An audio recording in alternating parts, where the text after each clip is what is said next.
Hola, ¿qué tal? Buenas tardes. Mi nombre es Valentino Bocio, soy presidente de la Regional de Adelia María. Bueno, estoy aquí para presentarles una charla muy interesante que vamos a tener a continuación. Antes que nada, quería darles la bienvenida a nuestra casa, a Presid, a todos aquellos socios y participantes de este congreso y en especial a aquellos que nos visitan o que están participando por primera vez. Bueno, realmente ojalá que les guste y que podamos contar con su presencia de aquí en adelante. Bueno, hoy tenemos una charla muy interesante, se llama Generación HB4, un programa para la intensificación sostenible de agricultura, que a cargo del ingeniero agrónomo Mauricio Castillo. Así que bueno, espero que realmente la disfruten y se saquen las dudas de toda esta nueva tecnología realmente interesante. Antes de pasar a la charlita, le quiero bueno, decir algunas cositas respecto a las preguntas que cada uno tenga. Ustedes ven ahí en la sala virtual, a mano derecha tiene una sección para ir haciendo las preguntas. Las pueden ir haciendo, por supuesto, a lo largo de toda la presentación que nos va a dar Mauricio. Por otro lado, no olviden, ahí en la parte superior también de la pantalla, tienen una pestañita, un llamadito que se llama asistente, donde ahí podrán buscar a todos los oradores registrados en el Congreso y a través de la misma poder chatear y tomar contacto con ellos. Por otra parte, no olviden en el hall principal también de la presentación del Congreso, ingresar al espacio de APRESID. Ahí podrán ver las entrevistas en vivo con los especialistas que a ustedes les interesen. También pueden acceder a información de la institución y a los programas que tiene la institución realmente muy interesante. Bueno, por último, para seguir todo lo que sucede en las redes, no olviden utilizar el hashtag Congreso Presid y así no perderse de nada. Bueno, ahora sí vamos a presentar al ingeniero agrónomo Mauricio Castillo. Él es recibido en la Universidad de Río Cuarto, realizó un posgrado en teledetección ISIC, dependiente de la maestría de teledetección ISIC de la Universidad Nacional del Centro, de la provincia de Buenos Aires, la ciudad de Azul, y actualmente es responsable de desarrollo técnico en Bioceres Crop Solutions. Así que, bueno, le damos la bienvenida a Mauricio y todo tuyo, Mauricio. Bueno, muchas gracias, Valentino, por la presentación. Un placer y un gusto estar acá en línea y en vivo.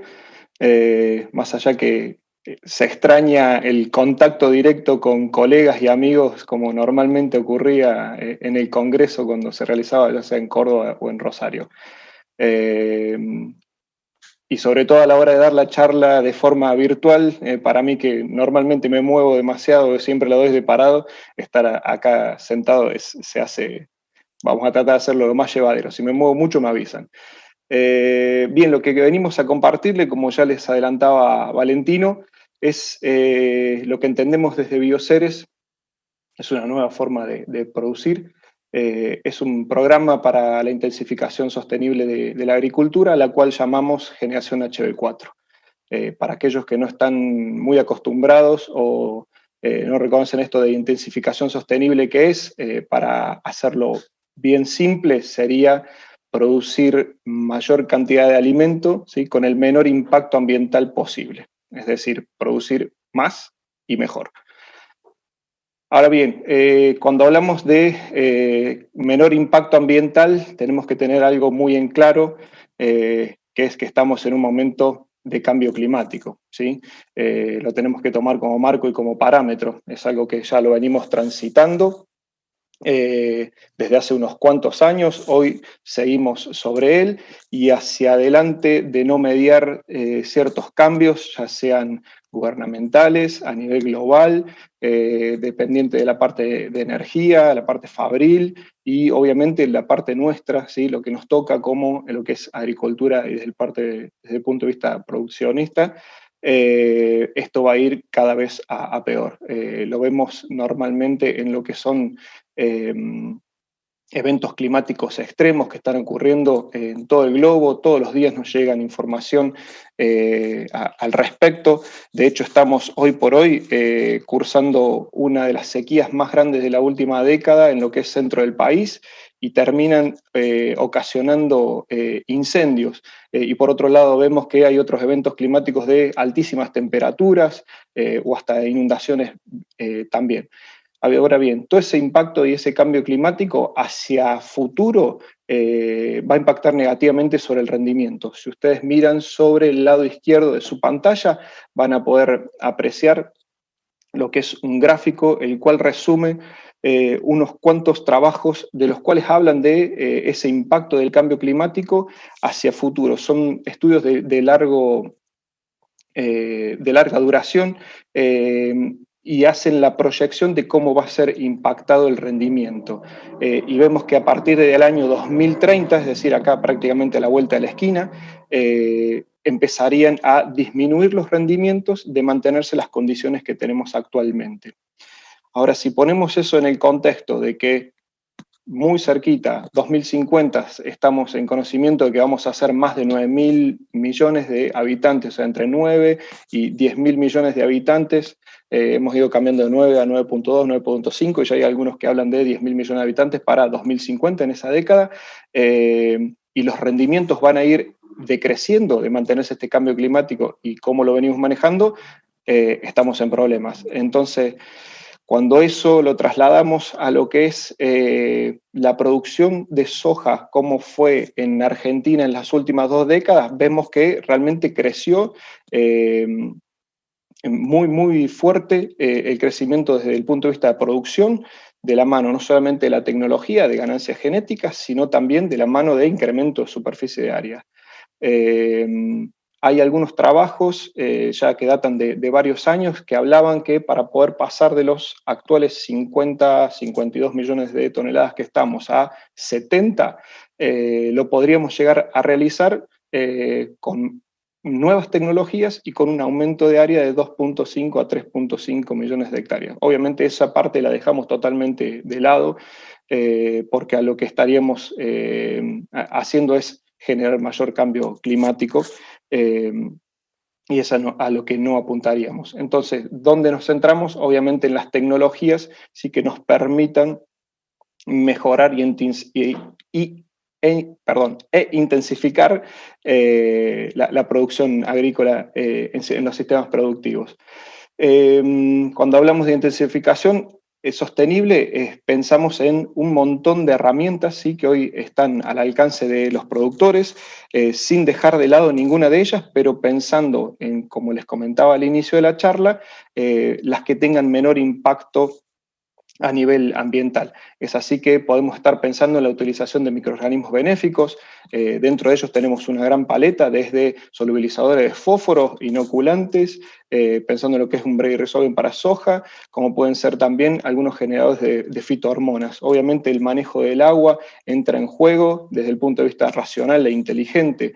Tener en cuenta la reducción de volúmenes de agroquímicos, el tema de insumos, y aumentar esa eficacia en el uso de ellos, no desde el punto de vista de dosis, sino de ir hacia donde realmente se necesita. Podemos estar pensando en, y diciendo alguna marca comercial, en lo que puede ser un Weedit, o sea, aplicaciones netamente dirigidas, ampliar la diversidad genética de cultivos, tanto intra como interespecífica, basándonos en mejoramiento convencional, como lo hemos llevado hasta hace unos cuantos años atrás y se sigue haciendo actualmente, así como lo que es edición génica y transgénesis, sin dejar de lado obviamente todo lo que es el manejo y sistematización de suelos, todo lo que es siembra directa, donde obviamente acá estamos en el Congreso de APRESID y en los cuales somos los de mayor cantidad de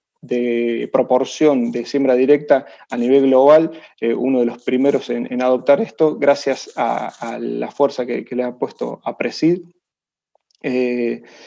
y que obviamente lo tenemos que llevar a distintas partes del globo. Tener en cuenta la rotación de cultivos y cultivos de servicio donde sean posible su utilización, y teniendo en cuenta todo lo que sea agricultura de precisión para ir con todo este combo, ¿sí? Multiplicidad de enfoques a los distintos lugares.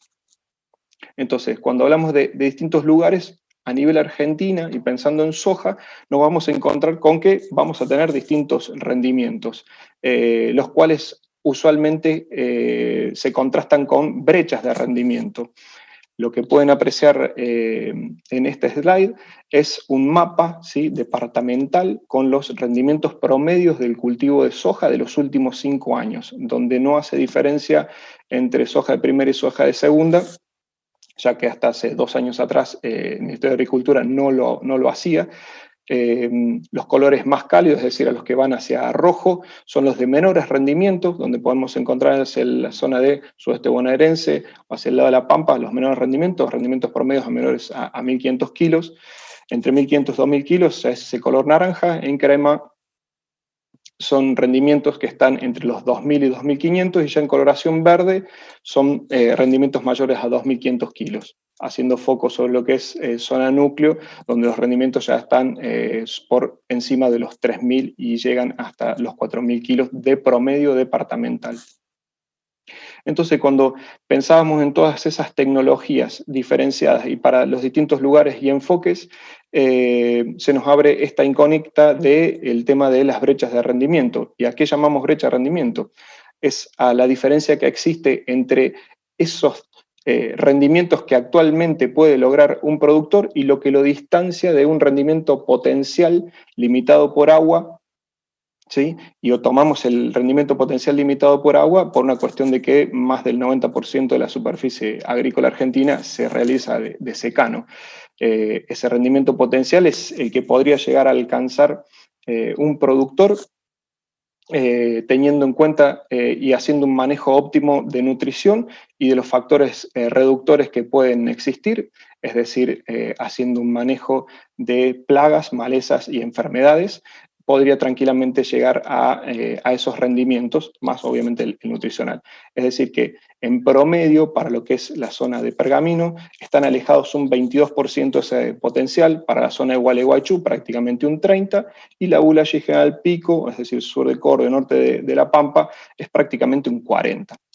Ahora, si tomamos en cuenta condiciones agroclimáticas y edáficas o de génesis de suelo, la Ulache y General Pico son bastante distintos, pero tienen brechas muy similares. Entonces, ¿de dónde viene ese parecido? En realidad, ahí las brechas se ven incrementadas por una cuestión de cantidad de inversión en tecnología. ¿Sí? Después podemos, cualquier cosa, hacer algo más de hincapié en ese tema, pero usualmente viene por una cuestión de aversión al riesgo. ¿Qué queremos decir con esto? Y tratando de simplificarlo, si centran su mirada sobre el lado izquierdo, van a ver que hay una especie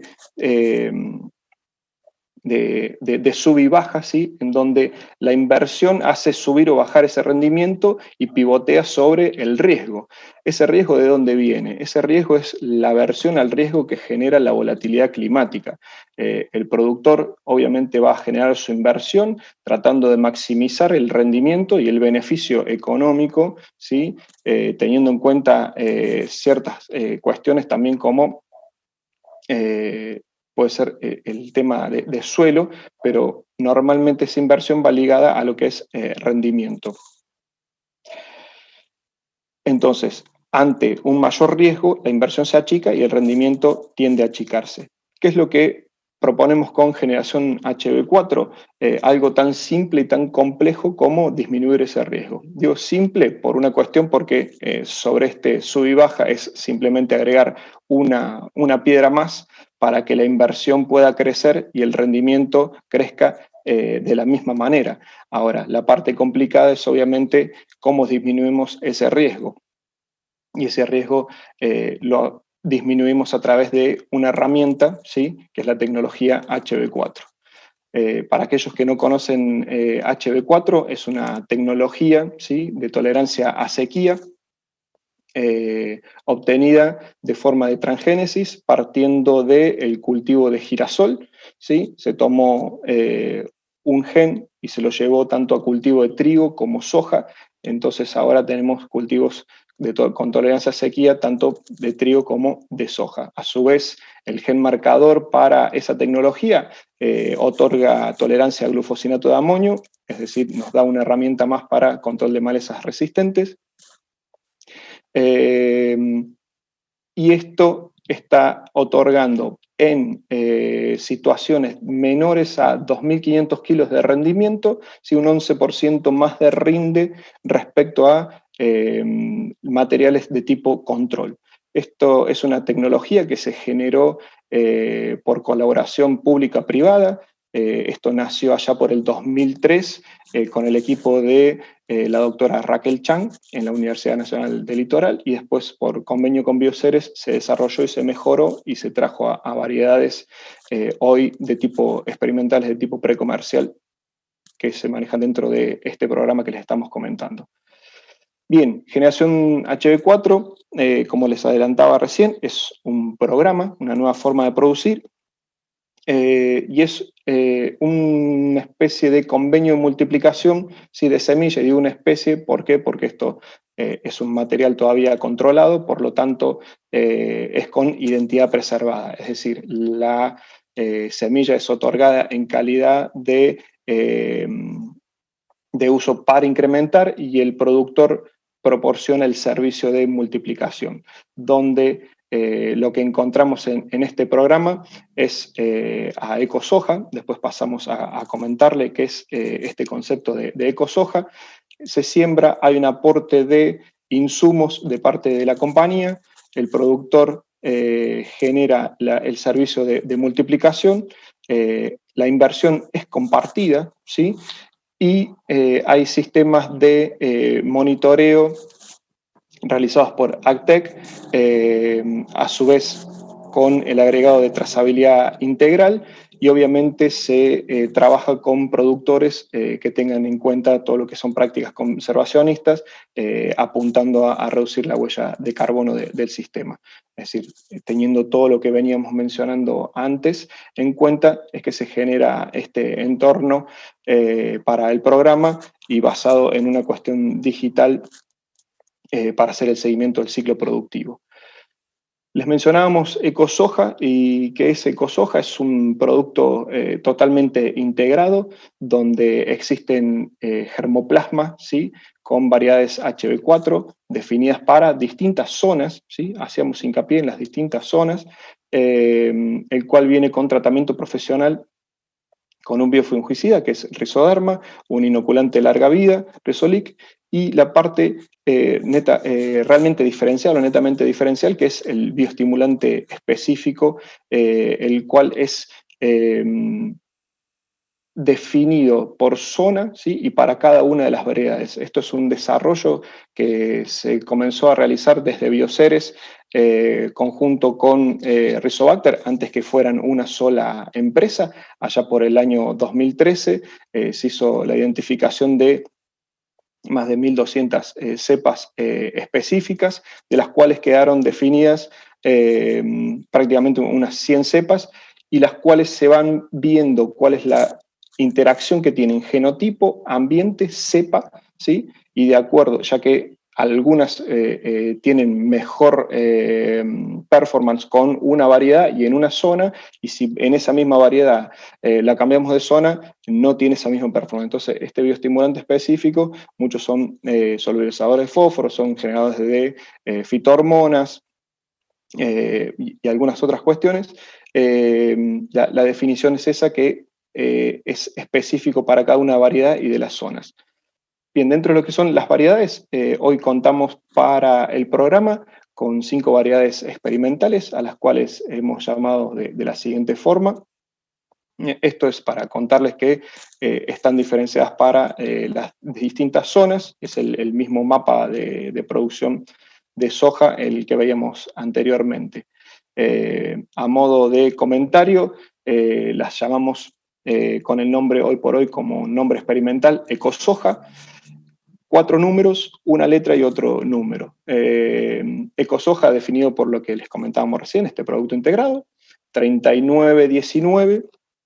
Esos 4 números constan de los primeros 2 es el grupo de madurez y subgrupo, es decir, 3-9, vendría a ser un grupo 3 largo, ¿sí? Y 19, el año que se incorporó al programa, es decir, que este es su segundo año dentro del programa. H3, la H hace referencia a la tecnología HB4 y el 3 es la cantidad de tolerancias a herbicidas que tiene. Para este caso, 3919H3 viene a tener un triple tolerancia a herbicidas, tolerancia a glufosinato, que está otorgado por el gen HB4, tolerancia a glifosato y a su vez es una variedad STS. Obviamente el gen de tolerancia a sequía con el tratamiento biológico, y para este caso estamos dando lo que es la recomendación zonal, que es para todo sur de Buenos Aires y parte norte de La Pampa, encontrando en esta variedad rendimientos superiores a nuestra variedad Bio 341, superiores en un 12% para los ambientes de bajo potencial. Bio 341, Bioceres 341 es una de las variedades que realmente siempre ha quedado muy bien posicionada dentro de lo que es Rexo. Junto con ello le decíamos que viene una parte también de aporte de otros insumos. Otro de ellos es Microstar. Microstar es un fertilizante microgranulado, es una mezcla química, la cual en su composición tiene no solamente nitrógeno, fósforo y azufre, sino que también tiene zinc, calcio, y obviamente a lo que hace Microstar CMB es cobalto, molibdeno, boro, con un efecto arrancador muy marcado. A su vez viene con una tecnología protectora de fósforo, y uno de los grandes beneficios es la mejora logística, dado su dosis que normalmente por hectárea oscila entre los 20 a 30 kilogramos. Es decir, que ahí realmente hay una diferencia muy grande en lo que puede llegar a ser un commodity. Sumado a esto y dentro de lo que les comentábamos, el programa también cuenta con 4 aplicaciones, ¿sí? 3 son del grupo de Ocaratech, que es nuestro partner para lo que es la SACTech dentro del programa, una aplicación de cultivos, otra de recorridas y otra de clima, y una cuarta aplicación que es de la gente de Pixibus, que es trazabilidad integral para todo el ciclo productivo. La idea de esto es que en una segunda etapa, obviamente teniendo la trazabilidad y conociendo qué es lo que se hizo dentro de cada uno de esos lotes, poder obtener algún beneficio extra económico con el tema de trazabilidad. Una vez que esta tecnología esté liberada y aprobada en China, que hoy por hoy es lo que nos está faltando para lo que es cultivo de soja. Por último, y no menos importante, el tema de, como les mencionábamos, la tolerancia a glufosinato de amonio. Como recomendación es Prominence, quien es al día de hoy el partner dentro de lo que es Argentina, ya que ellos son los que han generado hoy por hoy el registro de Prominence para sojas con el gen HB4. ¿Sí? Y bueno, esto lo que vemos acá es basado obviamente en el gran trabajo de la REM, lo que es abundancia de Amaranthus, y obviamente el crecimiento que ha tenido. Muchas de estas variedades están posicionadas para lo que es zonas con alta abundancia de Amaranthus, entonces lo vemos como una herramienta muy interesante, obviamente haciendo el manejo integrado de malezas con preemergentes y otros tipos de manejo, ¿no?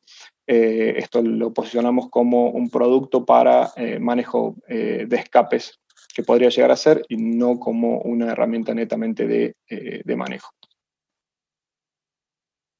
Teniendo todo esto en cuenta, hemos modelizado, ¿sí?, que haciendo aplicación de este programa podemos llegar a reducir esta brecha de rendimiento, que al principio les mencionábamos que para pergamino era del 22%, prácticamente 30% en la zona de Entre Ríos, y del 40% para lo que era Labulayo, sur de Córdoba y norte de La Pampa. Podemos ver de reducir, que es lo que hemos modelizado, que en pergamino llevarla prácticamente a un 15%, a menos del 20% en Gualeguaychú, prácticamente el 30% en lo que es Labulaye y General Pico. como dato, no recuerdo bien si lo comenté, todo lo que es brechas de rendimiento, de acuerdo a los estudios que hay muchos trabajos muy interesantes en lo que es Argentina, del equipo de Aramburu Merlos y colaboradores, a su vez todo lo que es la Fundación Yale Gap a nivel global, hablan que brechas de rendimiento mayores a 20% es donde uno puede apuntar con tipos de tecnología nuevas a disminuir esas brechas. Ahora, cuando la brecha ya se encuentra entre los 10% al 20%, ya se torna un poco más complejo, y por debajo del 10% realmente se hace bastante más complejo.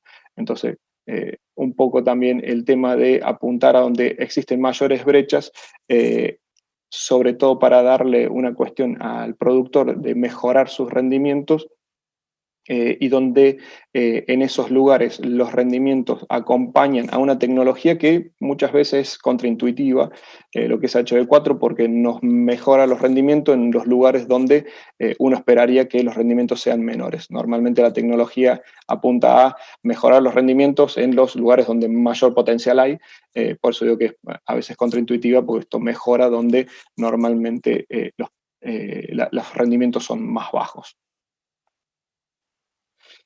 Dentro del programa, los términos y condiciones, que los dejamos ahí, expresados, que es la tolerancia a sequía, el paquete biológico, un soporte digital para todo el ciclo del cultivo. La idea es una bonificación por calidad y bonificación por trazabilidad, que está tenida en cuenta. El tema de la financiación de insumos es a tasa cero, logística integral y comercializaciones a cargo de Biocer Semillas, con un riesgo obviamente bajo, dado el gen HB4 y la inversión compartida y la facturación al 21%.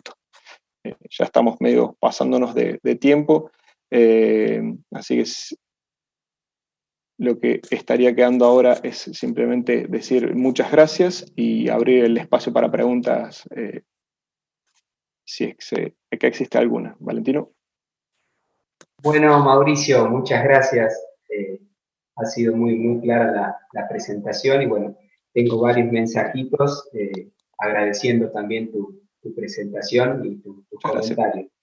Hay varias preguntitas acá que surgen interesantes, pero abro el juego para que me respondas algo cortito en función de lo que me comentabas antes, previo a esta charla. Y sabiendo que están trabajando en este programa colaborativo que tan bueno es, ¿no? Y tanto hablamos de eso en APRESID, de este conocimiento colaborativo. Y bueno, sé que están las pruebas respecto al cultivo de trigo, y más que un año, interesante ¿no? Para ver la diferencia y cómo se ha destacado este tipo de genética en función del panorama que tenemos en la mayor parte del país, digamos, ¿no? Sí. Un comentario pequeño de lo que pudiste observar de trigo al momento. Mira, lo que hemos logrado observar, lo que hemos podido observar, algunas fotos hemos subido con el equipo de producción y equipo de desarrollo. Hemos subido a redes, tuvo un lindo rebote los otros días respecto a un par de localidades, como puede ser La Bulaye, Pergamino mismo, que uno muchas veces piensa en Pergamino y dice, bueno, no pasa nada, ¿no? Pero este año realmente pasó. Esta mañana aparentemente se estaba cortando la seca porque había comenzado a caer algunos milímetros, pero desde la fecha de siembra de los ensayos que teníamos regulados, habían llovido nada más que 44 milímetros.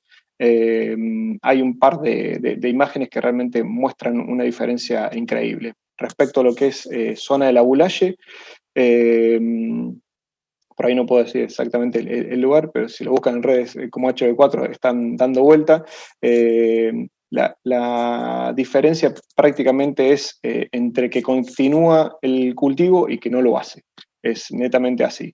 Realmente es una diferencia muy grande, y estamos muy esperanzados en lograr la aprobación rápidamente para que esto sea una herramienta que esté a disposición de todos los productores y no solamente bajo este tipo de programa.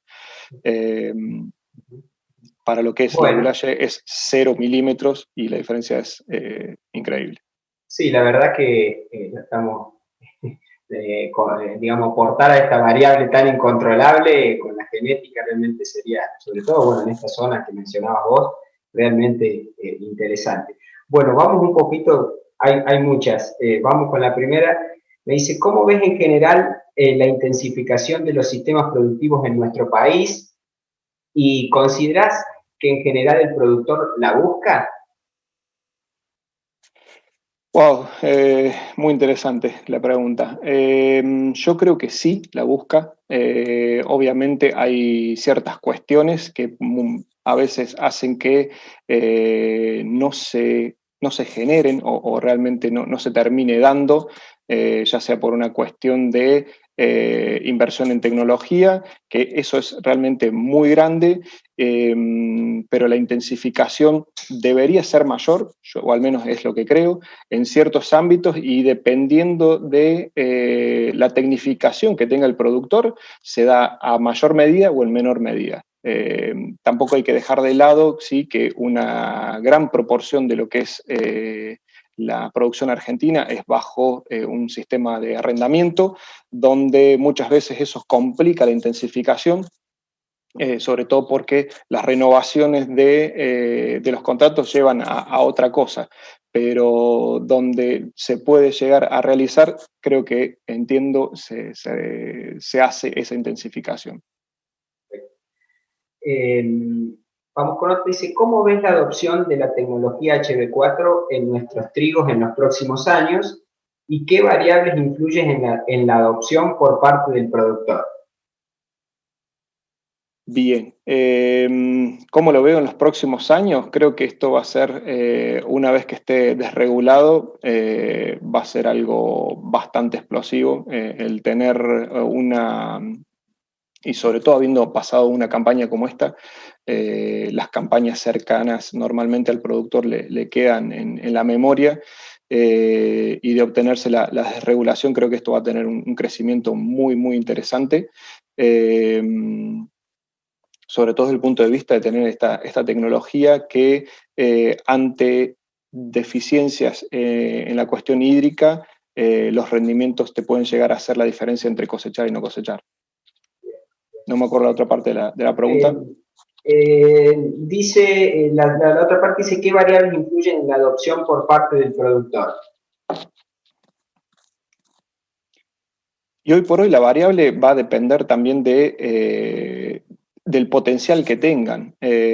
Probablemente, y entendiéndolo desde el punto de vista productivo, haya una mayor adopción, una velocidad de adopción más rápida en todo lo que es extra sudeste, ¿sí? Del sudeste de Buenos Aires, donde los potenciales de rendimiento normalmente son más altos, y donde usualmente hay menor riesgo de que ocurra la sequía. Ahora, yo creo que estando a disposición, en algún momento también va a ocurrir esa adopción por parte de ellos. Bueno, y esto un poquito a colación del tema, dice, ¿cuándo tienen estipulado salir al mercado comercialmente con EcoSoja? Algo mencionaste recién respecto de China. Bueno, bien, hoy por hoy lo que es EcoSoja, como les comentaba, estamos bajo este programa de incremento de stocks de semilla. Necesitamos la aprobación comercial de China. Este año se llevaron adelante, pandemia mediante, lo cual puede llegar a traer ese tipo de problemas. Se llevaron adelante en China el tema de los ensayos regulatorios, o sea, que eso lo hace el Estado chino. Para después luego otorgarnos la aprobación si ellos están de acuerdo y lo creen conveniente. Entonces, entendemos que de no ocurrir ningún tipo de problema, podríamos llegar a estar sobre finales de esta campaña, de la próxima campaña de soja, podríamos llegar a estar obteniendo la aprobación, o al menos es lo que esperamos. Otra preguntita para que hagas un poquito mención. Dice, ¿cómo se implementa en la práctica el programa? Bien, en la práctica el programa es hoy por hoy, ahí les dejo para más información acerca del programa, un contacto que inicia normalmente puede ser contacto personal o a través de nuestra página, Generación HB4. Ya mucha gente se sumó a Generación HB4 en Expo Agro. Esto fue inicialmente presentado allá por marzo, previo a la pandemia, en Expo Agro. Como parte del programa, y empezamos a capturar, digamos, aquellas necesidades de gente que quisiera participar del programa. Hoy por hoy es ese contacto, luego nosotros nos ponemos en contacto de acuerdo a las zonas que vamos definiendo, ¿sí? Como de núcleos productivos, nos ponemos en contacto, definimos la participación de cada uno de los productores. Una vez que se define, se firma un contrato, ya que, como les mencionaba, la semilla se mantiene con identidad preservada. Se hace el envío de los insumos y obviamente después hay un montón de cuestiones de stewardship o de regulaciones que hay que mantener y que se explican dentro del programa, como pueden ser aislamientos y distanciamientos respecto de otras variedades. Una vez que se hace eso, se continúa el programa, se llega a la cosecha y como si fuera una multiplicación de semillas. O sea, se va a buscar el cereal, que en este caso es semilla, no cereal, perdón, y pasa a la parte netamente comercial. Bien. Vamos con otra. Dice, ¿tienen pensado incorporar algún evento insecticida en los materiales de soja presentados? A futuro hay posibilidades de stackear la tecnología con un montón de otros tipos de tecnologías, pero por una cuestión de registros ilegal, esto normalmente para que se genere otro stack, ¿sí? Debería estar aprobado el anterior para que sea un poco más fácil, sobre todo desde el punto de vista registral. Si uno no tiene una aprobación, es presentar otro registro y se toma como algo totalmente nuevo y lleva el mismo tiempo que hacerlo por separado. Entonces es preferible por ahí tener la aprobación y luego hacer el stack a presentar algo que sobre uno de ellos no está generado y se presenta como si fuera algo totalmente distinto. Respuesta a futuro, sí hay muchas cuestiones pensadas de seguir trabajando con otros tipos de stacks. Vamos con otra. Dice, ¿hay resultados de rendimiento de ensayos en la misma zona con diferentes niveles de precipitaciones? Con diferentes niveles de precipitaciones. A ver, lo que puede llegar a ocurrir, digamos, para que tenga diferentes niveles de precipitación en la misma zona, o dos campos cercanos que recibieron precipitaciones distintas, los cuales hay ese tipo de datos, o directamente campañas distintas, que también hay ese tipo de datos. De hecho, el gráfico que les mostré, perdón, no tenía un gráfico, sino que era un dato que era del 11%, eso está generado con, son 5 campañas con más de 50 ensayos realizados y eso es lo que nos da en rendimientos menores a 2.500 kilos ese 11% de rendimiento, de plus. Bien. Tenemos acá otra, Mauricio, dice, ¿podéis describir más lo que es el método de transgénesis? El método de transgénesis, o sea, cómo se generó. No soy un experto en eso, pero lo que normalmente se realiza es una introgresión sobre una variedad específica. Para el caso de soja se realizó inicialmente sobre una variedad denominada Williams, y se utilizaba esa variedad porque se conocía el perfil genético. Lo que se hace es una introgresión con el gen. Una vez que se obtiene esa variedad introgresada, de ahí empiezan las cuestiones de cruzamientos, ¿sí? Se obtienen de eso con cruzamiento como si fuera un cruzamiento normal, digamos, si se quiere mejorar sobre esa, porque esta es inicialmente era una variedad quizás medio vieja. Hoy directamente se hace sobre la introgresión sobre variedades más de tipo símil comerciales, es decir, como si fuera una 341, donde uno ya conoce el nivel de potencial que tiene. Se incorpora vía cañón génico, se hace la introgresión y luego se hace mejoramiento sobre eso. O sea, no sé si quieren el detalle, lo podemos revisar después. Pero... Está bien. Bueno, Mauricio, y ¿cómo digamos, los datos que están registrando sobre trigo? Vuelvo al trigo en función un poco de la situación que veo acá, ¿no? Bueno, creo que es general en todo el En país. todos lados. Sí. En todos lados. ¿En qué lugares, sé que no puedes decir específicamente, ¿no? Pero ¿en qué regiones hoy tienen esos cultivos en ensayos, digamos? ¿Abarcan? No, eso no está en ensayo, eso está en producción e incremento de semilla. Eso, a ver, hay distintos núcleos de producción, ¿sí? Para incremento de semilla bajo este mismo programa, pero realizado para trigo. Zona norte de Córdoba, hay lotes que realmente están muy interesantes como para, si no estuviéramos en pandemia mediante, como para hacer reuniones o algo por el estilo. Estamos viendo la posibilidad de generar alguna forma de reunión, ya sea virtual, como para mostrar qué es lo que está haciendo HB4 en trigo. Norte de Córdoba, centro de Córdoba, sur de Córdoba, en Buenos Aires es sobre norte de Buenos Aires y sobre sudeste de Buenos Aires. Y algo en zona de Pergamino, eso es ensayos, hay ensayos en lo que es Entre Ríos, o sea, en zona Entre Ríos, tanto en Victoria, más hacia el norte, lo que es Paraná, digamos, después todas son las localidades de ensayo, pero las que te especificaba recién eran zonas de producción, ya, para semillas. Bueno, Mauricio, y a toda la audiencia, primero te agradezco a vos, has sido muy claro en tus conceptos y creo que es una herramienta que se viene con todo, HB4, así que muchas gracias por tu tiempo, por haber, digamos, integrado este Congreso 2020 y bueno, un saludo también a todas las personas que han acudido a tu presentación. Así que de mi parte y en nombre de APRESID, muchísimas gracias. Muchísimas gracias a todos ustedes, a la gente que participó, a las preguntas que realizaron y que se hicieron. Y bueno, espero haber estado a la altura de este fantástico congreso. Muchas gracias.